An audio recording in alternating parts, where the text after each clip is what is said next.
Hello, hello! Alors, tu souhaites créer ton site internet, je te félicite. C'est une étape importante de la vie d'une entreprise d'être en ligne. Aujourd'hui, le site internet, c'est vraiment comme une carte de visite, donc c'est indispensable d'en avoir une. Toi, en tant que consommateur, que client, généralement, qu'est-ce que tu fais quand tu cherches une information sur une entreprise, un service, un produit? Tu vas sur Google et tu tapes le nom. Donc, les premières choses qui vont ressortir seront ce qui va te permettre d'avoir une idée, de te faire une idée sur ce qu'est l'entreprise réellement. D'où l'importance d'avoir un site internet bien référencé qui puisse sortir dès les premières recherches de Google et ainsi orienter ton client vers ton site, vers ce que tu as à lui dire et vers les produits ou services que tu as à lui proposer. Donc moi, je vais t'accompagner à travers cette séquence vidéo à créer un site qui te correspond vraiment et surtout un site qui travaille pour toi, c'est-à-dire un site qui convertit tes prospects, tes visiteurs en clients et que ces clients ensuite deviennent aussi des ambassadeurs fidèles qui valorisent ta marque, tes produits, tes services auprès d'autres futurs clients. Et pour commencer, je voudrais casser une croyance qui est très courante, ou une pratique plutôt qui est très courante, c'est que généralement quand on veut créer son site, on commence par quoi? On commence par chercher une plateforme, on commence par réserver son nom de domaine, et puis si on n'a pas encore, on cherche tout ce qui est logo, couleur, etc. Donc c'est une réaction normale, parce que tout de suite on a envie de rentrer dans le dur. Pour autant, il y a des étapes cruciales à faire en amont, des étapes préparatoires, et qui te sauveront, oui, parce qu'elles te permettront de gagner énormément de temps par la suite. Si tu loupes ces étapes, tu vas perdre un temps fou, non seulement à créer ton site, les pages, etc., mais aussi tu risques de perdre de l'argent parce que tu vas faire les mauvais choix en termes de plateforme, nom de domaine, etc. Donc, le tout, c'est d'avoir une bonne stratégie. Et la première étape, en fait, il y a deux choses essentielles sur lesquelles il faut que tu travailles. C'est sur toi et ton message. Et la deuxième chose, c'est sur tes clients, à qui tu t'adresses. Et donc, la première étape qu'on va voir ensemble, c'est toi et ton message. Qui es-tu, toi? Alors pourquoi c'est important de travailler sur ça en premier lieu? Quand, quelle que soit ton activité, il y a fort à parier que tu ne sois pas seul sur ce domaine d'activité. Il y a sans doute d'autres entreprises qui proposent les mêmes types de services, les mêmes types de produits que toi. Et en fait, ce que les clients, enfin, ce que les prospects viennent chercher pour devenir clients, c'est non seulement un produit, un service, mais c'est aussi des valeurs, une façon d'être, une marque. Encore une fois, pense à toi en tant que client consommateur. Qu'est-ce qui fait que tu vas aller vers tel service, produit, telle entreprise qu'une autre? Pourquoi tu vas prendre le service ou le produit chez telle entreprise, l'entreprise A, plutôt que la B? Qu'est-ce qui fait que tu vas choisir celle-là plutôt que celle-là? Alors, il y aura des histoires de qualité, forcément, de rapport qualité-prix, mais derrière la qualité, qu'est-ce qu'il y a? Il y a aussi des notions de valeur. Et ces valeurs-là, ta marque personnelle, il faut qu'elle puisse ressortir dans ton site internet. Qu'est-ce qui fait que le site est tel que tu l'as conçu? Qu'est-ce qui fait que tu fais telle activité? Pourquoi les gens devraient te faire confiance à toi plutôt qu'à quelqu'un d'autre? Donc c'est la première étape. Elle commence par toi et c'est vraiment la clé pour avoir un site qui te correspond vraiment et avec lequel tu seras à l'aise, que tu n'as pas à refaire dans 3 jours parce que tu sentiras que ça ressemble trop à un livre ou que ça ressemble trop à tous les autres sites internet. Non, tu auras vraiment un site qui te correspond. Donc pour ça, qu'est-ce qu'il faut travailler? Donc il faut déjà que tu puisses réfléchir à qui tu es toi. Quelle est ta personnalité? Quels sont tes points forts? Quels sont aussi tes points faibles? Parce que aujourd'hui, le net, l'internet est de plus en plus authentique. C'est ce qu'on recherche en tant que visiteur, consommateur. On recherche de l'authenticité. Donc, on ne veut pas seulement quelque chose de tout beau, tout parfait, tout lisse. On veut aussi voir que ben, les gens avec qui on travaille, ils sont humains. Donc, ils ont aussi des choses qui fonctionnent bien, moins bien, tu vois. C'est pour ça, là, je fais cette vidéo-là. Ben, des fois, ma langue fourche. Des fois, je me trompe, j'oublie des choses. Mais c'est pas grave parce que bah, je suis humaine et il faut que tu puisses voir que bah, ce que je te dis, il sort de moi, mais je peux aussi faire voilà, des petits loupés, des petites erreurs. Il n'y a aucun souci avec ça, c'est normal et c'est même rassurant en fait parce qu'on se dit, ah bah oui, c'est bon, voilà, tout va bien, elle est normale. Donc c'est important que tu puisses faire le point sur ton potentiel, tes qualités, tes points forts, mais aussi sur les choses, ta personnalité en globalement, donc aussi sur tes points d'amélioration, tes défauts. J'aime pas trop ce mot défaut, mais il est plus clair. Quand je dis tes défauts, tu comprends de quoi je parle. Et surtout, ces éléments-là, une fois que tu les as, tes qualités, tes défauts, il faut voir comment tu veux les exprimer à travers ta marque. Parce que oui, il faut que tu puisses créer une marque, qu'on puisse se dire, ah oui, tel produit, c'est telle entreprise ou c'est telle personne. Il faut tout de suite que ça claque, qu'on sache de qui il s'agit, de quoi il s'agit, quel est ton univers.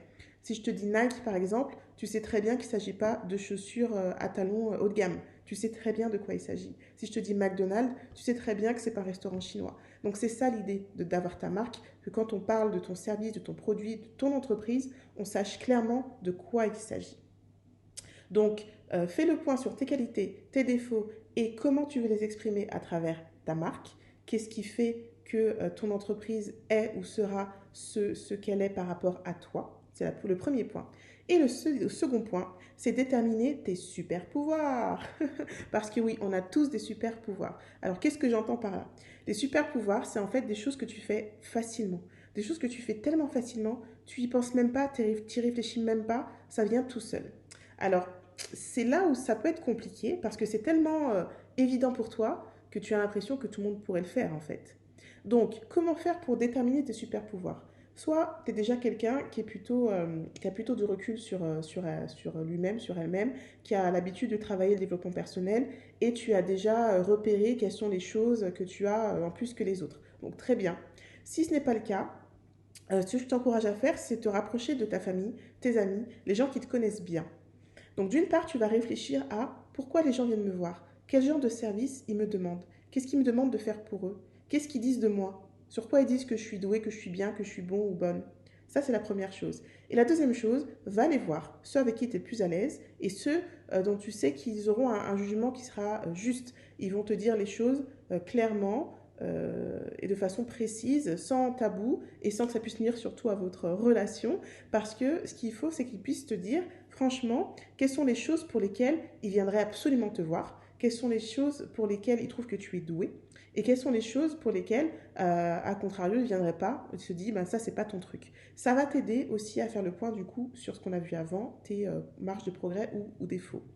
Donc voilà les deux choses sur lesquelles il faut que tu travailles en priorité. Une fois que tu as fait ça, déterminer tes qualités défauts, déterminer tes super pouvoirs, il y aura une autre chose à faire, c'est d'écrire ton histoire. Qui tu es, qu'est-ce que tu fais, pourquoi tu le fais, d'où tu viens et comment tu en es arrivé à faire ce que tu fais aujourd'hui. Tout ça, il faut que tu puisses l'écrire, l'avoir, le consigner. Ça fera l'objet de ton storytelling parce que c'est très important aujourd'hui le storytelling, qu'on sache qui tu es, ton histoire, pourquoi tu fais les choses. On a besoin de savoir pourquoi, surtout sur le net, pour faire confiance, on a besoin de savoir pourquoi. Donc rédige cette histoire, ton storytelling. Ça sera utile non seulement pour pouvoir construire ton site, mais aussi plus tard pour te développer sur les réseaux sociaux. Ça va te servir à avoir de la matière, de la base, vraiment. Donc fais ce travail-là. Ça ne devrait pas te prendre longtemps parce que c'est ton histoire, c'est toi.